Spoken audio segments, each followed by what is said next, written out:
part two of The Fall of the House of Usher, the abridged version, pages 5 through 8. Roderick Usher, whom I had known as a boy, was now ill and had asked me to come to help him. When I arrived, I felt something strange and fearful about the great old stone house, about the lake in front of it, and about Usher himself. He appeared not like a human being, but like a spirit that had come back from beyond the grave. It was an illness, he said, from which he would surely die. He called his sickness fear. I have, he said, no fear of pain, but only the fear of its result, of terror. I feel that the time will soon arrive when I must lose my life and my mind and my soul together in some last battle with that horrible enemy, fear. I also learned, but slowly and through broken words with doubtful meaning, another strange fact about the condition of Ussher's mind. He had certain sick fears about the house in which he lived, and he had not stepped out of it for many years. He felt that the house, with its gray walls and the quiet lake around it, had somehow, through the long years, gotten a strong hold on his spirit. He said, however, that much of the gloom which lay so heavily on him was probably caused by something more plainly to be seen, by the long continued illness, indeed, the coming death of a dearly loved sister, his only company for many years. Except for himself, she was the last member of his family on earth. When she dies, he said, with a sadness which I can never forget, when she dies, I will be the last of the old, old family, the house of Usher.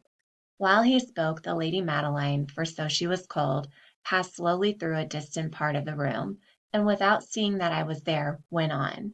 I looked at her with a complete and wondering surprise and with some fear, and yet I found I could not explain to myself such feelings. My eyes followed her.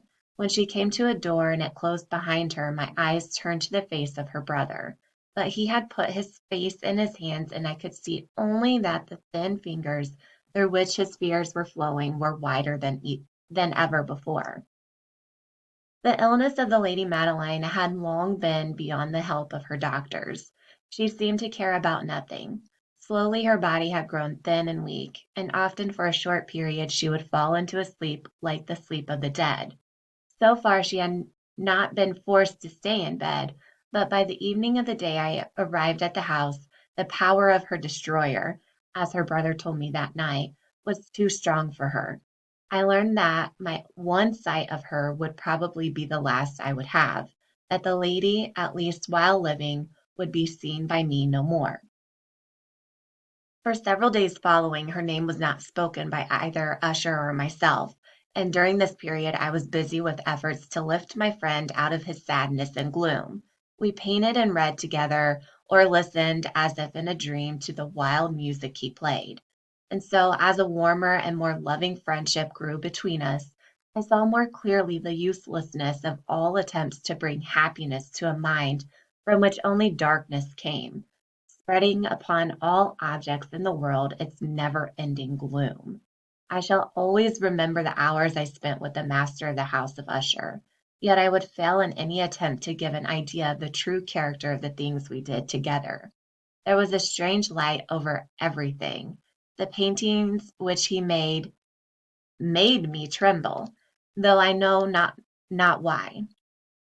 To me, to tell of them is beyond the power of written words. If ever a man painted an idea, that man was Roderick Usher. For me, at least, there came out of his pictures a sense of fear and wonder.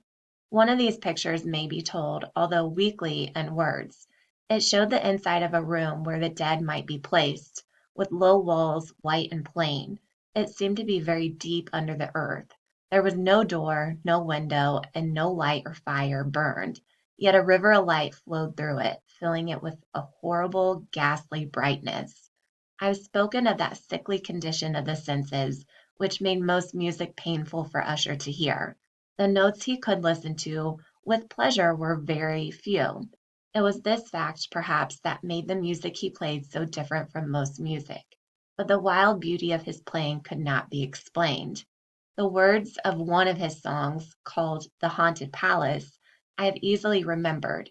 In it I thought I saw, and for the first time, that Usher knew very well that his mind was weakening. This song told of a great house where a king lived, a palace, in a green valley where all was light and color and beauty, and the air was sweet. In the palace were two bright windows through which people in that happy valley could hear music and could see smiling ghosts, spirits moving around the king. The palace door was of the richest materials, and red and white. Through it came other spirits whose only duty was to sing in their beautiful voices about how wise their king was. But a dark change came. The song continued, and now those who enter the valley see through the windows in a red light, shapes that move to broken music, while through the door, now colorless, a ghastly river of ghosts, laughing but no longer smiling, rushes out forever. Our talk of this song led to another strange idea in Usher's mind.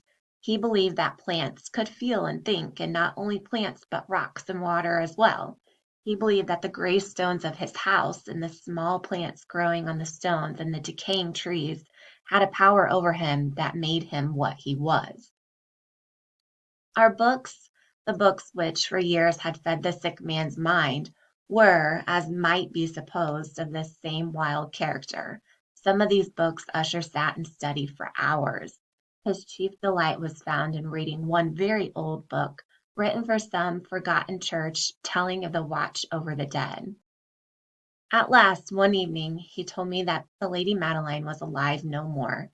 He said he was going to keep her body for a time in one of the many vaults inside the walls of the building. The worldly reason he gave for this was one with which I felt I had to agree. He had decided to do this because of the nature of her illness, because of the strange interest and questions of her doctors, and because of the great distance to the graveyard where members of his family were placed in the earth. We, too, carried her body to its resting place. The vault in which we placed it was small and dark, and in ages past it must have seen strange and bloody scenes.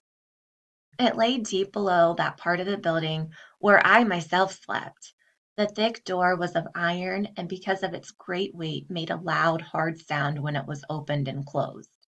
As we placed the Lady Madeline in this room of horror, I saw for the first time the great likeness between brother and sister, and Usher told me then that they were twins. They had been born on the same day. For that reason, the understanding between them had always been great, and the tie that held them together very strong. We looked down at the dead face one last time, and I was filled with wonder. As she lay there, the Lady Madeline looked not dead, but asleep, still soft and warm, though to the touch cold as the stones around us.